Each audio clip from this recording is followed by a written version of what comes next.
Education बद्दल बोलतोय तर त्याचाही एक प्रश्न आहे आणि जलयुक्त शिवार बद्दलही आहे. एज्युकेशनचा हा प्रश्न आहे की इतक्या टॉपच्या इन्स्टिट्यूट सध्या तुम्ही चालवतायत, मग NMISS असेल किंवा सांगवी कॉलेज असेल, तिथे जे मुलं येतात म्हणजे आता तुम्ही पर्सेंटाईल दाखवले 99.99 पर्सेंटाईल, पण हे सगळे त्याच एज्युकेशन सिस्टीम मधनं येतात जिथे 1ली ते 8वी परीक्षा नाही, मुलं नापासच होत नाही, 10वीत मेरिट लिस्ट नाही कारण मुलांना वाईट वाटायला नको, 12वीत मेरिट लिस्ट नाही आणि मग ते तुमच्या हातात येतात. तुम्हाला वाटतं विद्यार्थ्यांचा स्तर सुद्धा आणि त्यांना बेसिक जे नॉलेज आहे त्याच्यात सुद्धा कमतरता आली आहे आता? थोडीफार तर आली आहे, 10-20% तर आहे, ते तर खरं आहे. पण फोकस आहे, हे जे मुलं आहेत ते सगळे फोकस येतात की मला काहीतरी जिंदगी.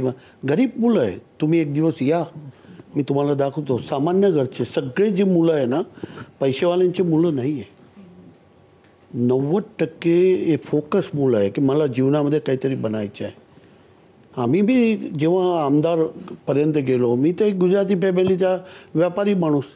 मी विचार केला की मला काहीतरी समाजाला करायचं आहे. मी फोकस होतो आणि आज बी फोकस आहे. मी 73 इयर्सचा झालो, पण मी आजही फोकस आहे की लास्ट माणसाचं जीवन बदलायचं आहे. तर फोकस राहिलं तर सगळं मिळू शकतं.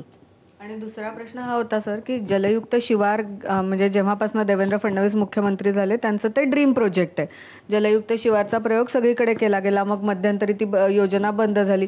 तुम्ही त्याचा आढावा घेतला का? त्याचं जे काम चाललेलं आहे, जे शिरपूर पॅटर्नवर बेस्ड आहे असं आपण म्हणतो, ते योग्य पद्धतीने होत आहे का महाराष्ट्रात? दिसतंय का? खरंच तुम्हाला तो बदल दिसला का जलयुक्त शिवारच्या माध्यमातून? प्रामाणिकपणे जर काम जिथे जिथे झालं असेल तिथे बदलाव आहे.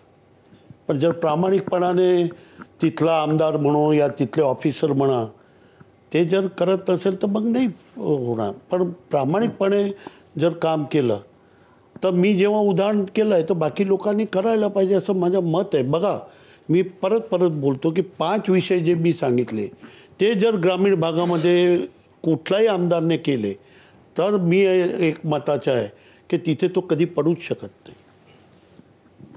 सर, शिरपूरसाठी तुम्ही